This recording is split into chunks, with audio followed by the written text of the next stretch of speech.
पंजाब के एक हरे भरे गांव भटिंडा के पास बसे धौलपुर में रहने वाला किसान धर्मवीर सिंह अपने परिवार के साथ खुशहाल जिंदगी जी रहा था। उसके परिवार में उसकी पत्नी गुरप्रीत और बेटी सिमरन रहते थे। गांव में लोग उन्हें प्यार से सरदार जी कहते थे। उसके खेतों में गेहूं और सरसों की फसल लहलहाती थी। सुबह होते ही धर्मवीर खेतों में पहुंच जाते और शाम को थके हुए घर लौटते। आ गए जी तुसी, हुण हाथ मुंह धो लो, मैं खाना लगा देती हूँ। चंगा जी चंगा, भूख भी मैनू बड़े जोरों की लगी सी। इस बार वेखना गुरप्रीत, सानू अच्छा खासा मुनाफा होगा फसल बेचकर। इस बार खूब मेहनत की है मैंने।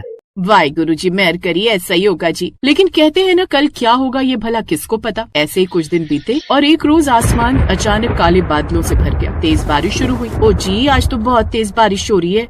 ओ, ये तो चंगी गल है ना गुरप्रीत, खेतों के लिए तो बारिश अच्छी होती है। चल अब चलकर सोचा।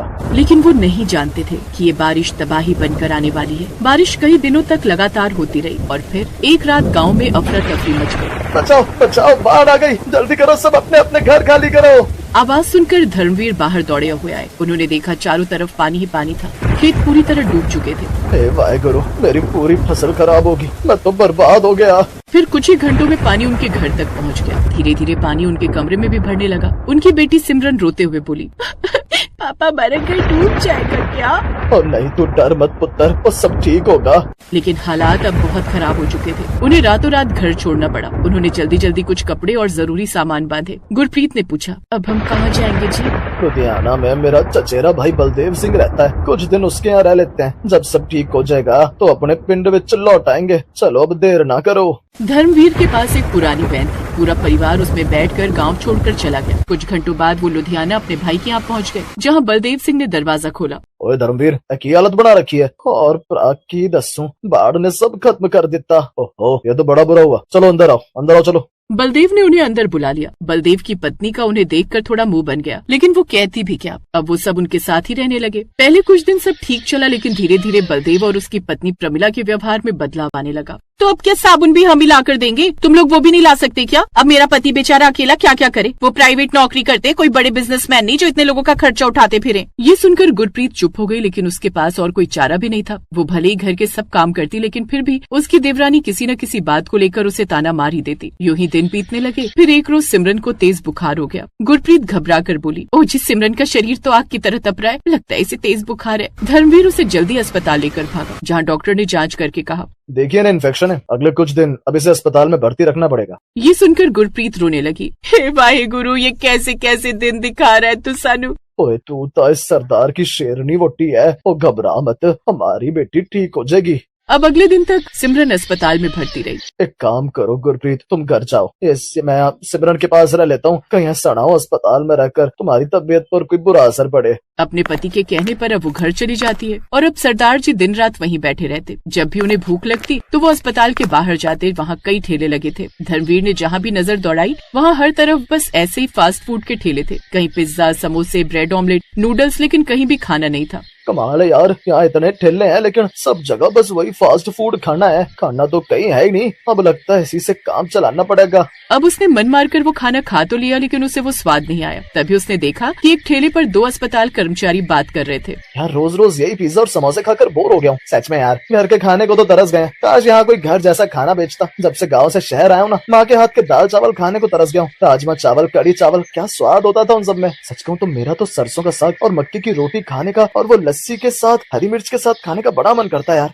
उनकी ये बात सुनते ही सरदार जी की तो जैसे आंखों में चमक आ गई। ओ, ये तो बड़ा अच्छा आइडिया है। अगर मैं भी खाने का ही काम शुरू कर दूं तो वैसे भी गांव में कोई शादी ब्याह होता था तो लोग तो मुझे ही बोलते थे बनाने को, क्योंकि वो जानते थे कि मैं कितना अच्छा खाना बना लेता हूँ। हाँ माना ये शहरी चोचले नहीं आते, लेकिन देसी खाना तो बनाकर खिला ही सकता हूँ ना।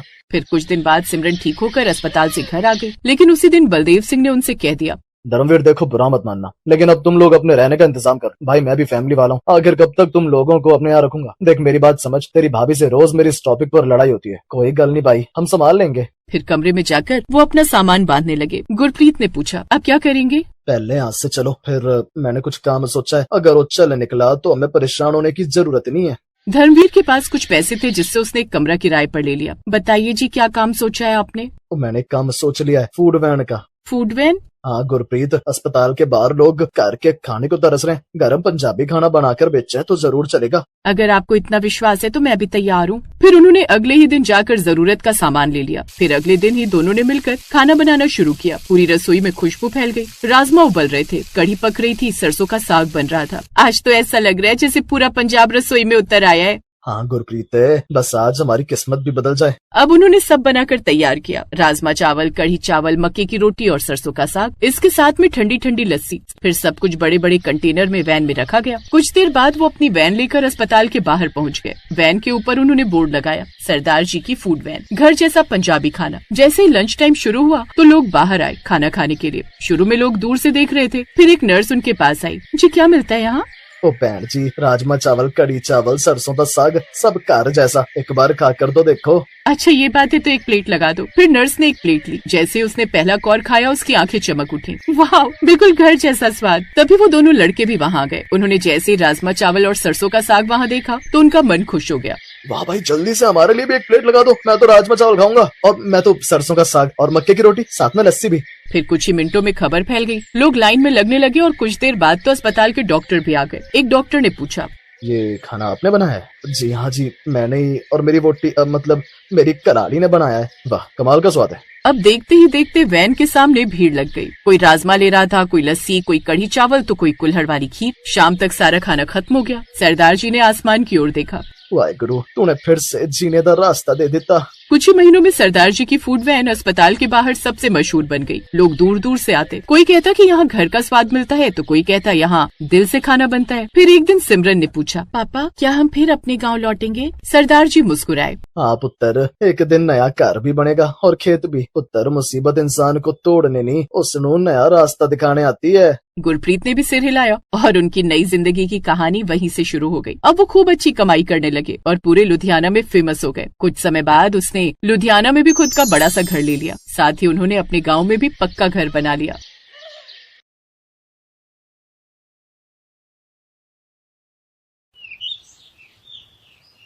5 साल की राधिका रेलवे प्लेटफॉर्म के पास जोर जोर से रो रही थी। सभी यात्री वहाँ से होकर गुजर रहे थे और उसे इग्नोर करके चले जा रहे थे, क्योंकि उन्हें लग रहा था कि ये कोई भिखारन की बच्ची है। मुझे मेरी माँ के पास जाना है। मम्मा, मम्मा मुझे भूख लगी है, मुझे दूध पिलाओ। दरअसल थोड़ी देर पहले वहाँ एक भयंकर ट्रेन हादसा हुआ जिसमें कई यात्री अपनी जान से हाथ गंवा बैठे थे। उन जान गंवाने वाले लोगों में राधिका के माँ बाप भी थे। अब राधिका को देखने वाला वहाँ कोई नहीं था। इधर उधर भटकते वो कुछ भिखारियों के ग्रुप में पहुँच गई और उन्हीं बच्चों के साथ खेलने लगी। तभी वहाँ पर एक 18 साल का लड़का रोनी आया। वो भी एक भिखारी था। अरे बच्ची, कहाँ रहती हो तुम? मुझे मेरी मम्मी के पास जाना है, मुझे मेरी मम्मी के पास जाना है। अरे हाँ हाँ, मैं तुम्हारी मम्मी के पास ले जाऊंगा, लेकिन तुम्हारी मम्मी है कहाँ? उन लोगों ने मेरी मम्मी पापा को जला दिया। मुझे मेरी मम्मी पापा के पास जाना है। मुझे लगता है यहीं पास के रेलवे स्टेशन के पास जो यात्री मारे गए थे उनमें इसके माँ बाप भी थे। ये बेचारी तो बच गई, इसके माँ बाप ये दुनिया छोड़कर चले गए। कोई बात नहीं बेटा, हम तुम्हें तुम्हारे मम्मी पापा के पास ले जाएंगे। आओ तुम मेरे साथ चलो। अब धीरे धीरे वो 5 साल की बच्ची राधिका उन्हें भिखारियों की गैंग के साथ रहने लगी। वहाँ के सरदार ने उसे भी भीख मांगने पर लगा दिया। लेकिन राधिका जैसे जैसे बड़ी हुई वैसे ही वो एक सरकारी स्कूल के पीछे बैठकर खिड़की से पढ़ाई किया करती थी। ऐसे ही उसने अपनी पढ़ाई पूरी की और जवान हो गई। पता नहीं मुझे ऐसा क्यों लगता है कि मैं जन्म से भिखारी नहीं हूँ, मैं भी किसी अच्छे घर की हूँ। मुझे किसी भी तरह भीख मांगना छोड़ना होगा, लेकिन मेरा तो इस दुनिया में कोई है नहीं। इसके अलावा मैं कर ही क्या सकती हूँ। खैर, राधिका सिग्नल के पास अभी भी इधर उधर भीख मांग ही रही थी कि तभी उसने एक ठेले वाले को देखा जो बर्गर बेच रहा था। तभी राधिका के मन में एक ख्याल आया, मैं हर रोज देखती हूँ कि बड़े बड़े घरों से लोग आते हैं और इन ठेले वालों के पास फास्ट फूड खाते हैं। मुझे तो सब कुछ बनाना आता है और थोड़ी बहुत भगवान की कृपा से मैंने पढ़ाई भी कर ली है, तो क्यों ना मैं भी फास्ट फूड का एक ठेला लगा लूं। तभी उसके पास रोनी आ गया। राधिका, यहाँ क्यों खड़ी हो? कितना इकट्ठा हुआ आज? भैया, मैंने फैसला किया है कि आज के बाद मैं भीख नहीं मांगूंगी। धीरे धीरे बोलो, अगर सरदार ने सुन लिया ना तो तुम्हारे हाथ पैर काट कर भीख मंगवाएंगे। तुम्हें पता है ना, झुग्गी झोपड़ी वालों ने तुम्हें पाला है और तुम्हारा इस्तेमाल वो लोग भीख मंगवाने के लिए करते थे। रोनी भैया, मैं आपको बचपन से ही बड़ा भाई मानती हूँ। मुझे पता नहीं बचपन से क्यों लगता है कि मैं किसी अच्छे घर से हूँ। अब मैं बड़ी हो गई हूँ, मैं कुछ और काम कर लूंगी, पर मैं भीख नहीं मांगूंगी। राधिका, जो तुझे लगता है वो सही लगता है। जब तू 5 साल की थी तो शायद तेरे माँ बाप एक ट्रेन हादसे में गुजर गए थे। तू मुझे रेलवे ट्रैक पर मिली थी और मैं ही तुझे इस इलाके में ले आया। लेकिन अगर तू भीख मांगना छोड़ना चाहती है तो तू यहाँ से कहीं दूर निकल जा। अगर इन लोगों ने देख लिया ना तो तेरे हाथ पैर काट देंगे। ठीक है भैया, मैं यहाँ से दूर किसी गांव में निकल जाती हूँ और वहीं पर कोई अपना धंधा कर लूंगी। मैंने ढेर सारे पैसे भी इकट्ठा कर लिए भैया। अरे वाह, ये तो बड़ी अच्छी बात है। ऐसा कर, ये ले, मेरे पास भी कुछ पैसे, ये भी तू ले ले। पर मुझे बता देना किस गांव में जा रही है। मैं तुझसे मिलने चुपके आया करूंगा। अब जल्दी से यहाँ से निकल जा। भैया, यहाँ से 100 किलोमीटर दूर भगवानगढ़ नाम का एक गांव है। मैं उसी गांव में जा रही हूँ। उस गांव के बारे में मैंने पढ़ा है। वो गांव बहुत पिछड़ा है। उस गांव में मैं फास्ट फूड का ठेला लगाऊंगी तो मेरा धंधा खूब चलने लगेगा। ठीक है तू निकल, वरना अगर किसी ने सुन लिया तो तू आजाद नहीं हो पाएगी। राधिका ने तुरंत ट्रेन पकड़ी और वहाँ से भगवानगढ़ गांव निकल गई। अब राधिका पूरी तरह अकेली हो चुकी थी, लेकिन अंदर से वो बहुत स्ट्रांग थी।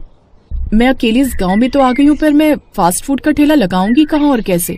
ऐसा करती हूँ, इस गांव में कोई ना कोई प्रधान तो होगा ही। मैं उनसे जाकर परमिशन ले लेती हूँ।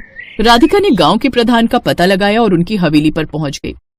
प्रधान जी, मैं एक अनाथ लड़की हूँ। इससे पहले मैं यहाँ से 100 किलोमीटर दूर एक अनाथ आश्रम में रहती थी, पर अब मैं अपने दम पर कुछ करना चाहती हूँ। मैंने कुछ पैसे इकट्ठा किए हैं और इस गांव में फास्ट फूड का एक ठेला लगाना चाहती हूँ, अगर आप परमिशन दे दे तो। अरे क्यों नहीं बेटा, तुम एक अनाथ लड़की होकर भी खुद के दम पर कुछ करना चाहती हो तो मैं भला परमिशन क्यों नहीं दूंगा। लेकिन हर महीने जो भी कमाई हो उसका 10% हमें देना पड़ेगा। तुम्हारी सुरक्षा की जिम्मेदारी हमारी। राधिका ये सुनकर बहुत खुश हो गई, लेकिन हर चीज इतनी आसान लगती तो है पर होती नहीं। प्रधान के आसपास जो लड़के खड़े थे वो घूर घूर कर राधिका को देख रहे थे और लार टपका रहे थे। खैर, उस गांव में कोई दूसरी फास्ट फूड की दुकान थी नहीं, तो अगले ही दिन से लोग उसकी दुकान पर आने लगे। बेटिया, जरा 2 समोसे और एक गर्मा गर्म चाय पिलाओ। अरे क्यों नहीं चाचा, अभी लो। ये लो चाचा, गर्मा गर्म चाय और समोसे। चाचा, मेरे हाथ के पकौड़े खाकर देखो, अगर मजा ना आ जाए तो पैसे मत देना तुम। बेटिया, हमको तुम्हारे बोलने का तरीका बड़ा मजेदार लगता है। तुम हमेशा ऐसे ही खुश रहना, और तुमने जब बोल ही दिया है तो पकौड़े भी दे ही दो। ये सब हमारे मित्र हैं, इनको भी चाय पकौड़े खिला दो, सबका पैसा मैं दूंगा। राधिका ने सभी को चाय पकौड़े खिलाए। सभी को उसके हाथों का फास्ट फूड बहुत पसंद आया। धीरे धीरे उसकी दुकान चल पड़ी। आसपास के गांव के लोग भी वहां पर आने लगे। फिर एक रात जब वो अपने तंबू में सो रही थी तो प्रधान के वही छिछोरे लड़के उसके पास आए। अरे सुंदरी, तुम्हारे हाथों का स्वाद तो इस गांव को बहुत पसंद है, क्या तुम अपना स्वाद चखाओगी? तुम लोग इतनी रात में यहाँ क्या कर रहे हो? मैं तुम जैसे लड़कों को अच्छी तरह समझती हूँ। मेरे साथ छेड़खानी करने आए हो? अरे वाह, दोस्तों लड़की तो जरूरत से ज्यादा ही चालाक है। अब जब तू सब कुछ समझ ही गई है तो चलो तुम्हारा स्वाद चखी लेते हैं। राधिका हिम्मत वाली तो थी, लेकिन 3-4 लड़कों के सामने वो भला क्या कर सकती थी? वो सिर्फ मदद की गुहारी लगा सकती थी, पर वो सब लेकिन प्रधान के लड़के थे, तो कोई भी उनके खिलाफ कुछ बोलने को तैयार नहीं होता था। बचाओ बचाओ, अरे कोई तो बचाओ। तभी अचानक वहां पर लाठी लेकर रोनी आया। उसने प्रधान के आदमियों को खूब मारा और अपनी बहन को बचा लिया। राधिका, मुझे पता था कि तुम अकेले सब कुछ कर लोगी, लेकिन एक लड़की जमाने से नहीं बच सकती, क्योंकि समाज बहुत बुरा है। एक अकेली लड़की को देखकर लोग तुरंत मुंह मारने आ जाते हैं। राधिका, चलो मेरे साथ। रोनी उसी वक्त राधिका का हाथ पकड़कर प्रधान की हवेली लेकर चला गया। रोनी ने सारी बात प्रधान को बता दी।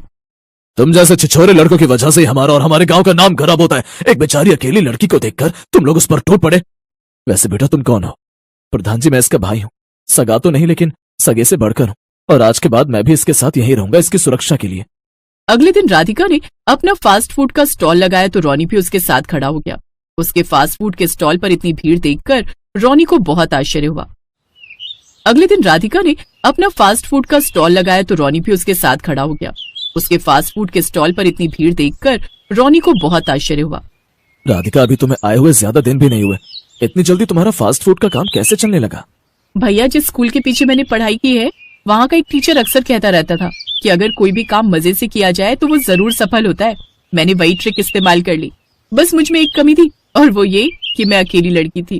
पता है, तुम्हारे जाने के बाद भिखारी गैंग को पता चल गया था कि मैंने ही तुम्हें यहाँ से भगा दिया है, इसीलिए उन लोगों ने मुझे मारने की कोशिश की, लेकिन मैं किसी तरह चुपके से तुम्हारे पास आ गया और अब यहीं रहूंगा। तुम्हारे साथ ये फास्ट फूड की दुकान चलाऊंगा और धीरे धीरे पैसे इकट्ठा करके पहले तुम्हारी शादी करूंगा, और फिर अगर हो सके तो तुम मेरी शादी करा देना। तो इस तरह धीरे धीरे उनका फास्ट फूड का ठेला खूब चलने लगा। धीरे धीरे उन्होंने ढाबा खोल लिया और रोनी ने अपनी बहन की शादी गांव में ही रहने वाले एक व्यापारी के लड़के से करा दी। उसके बाद राधिका ने प्रधान जी से बात करके प्रधान जी की बेटी से रोनी की शादी करा दी।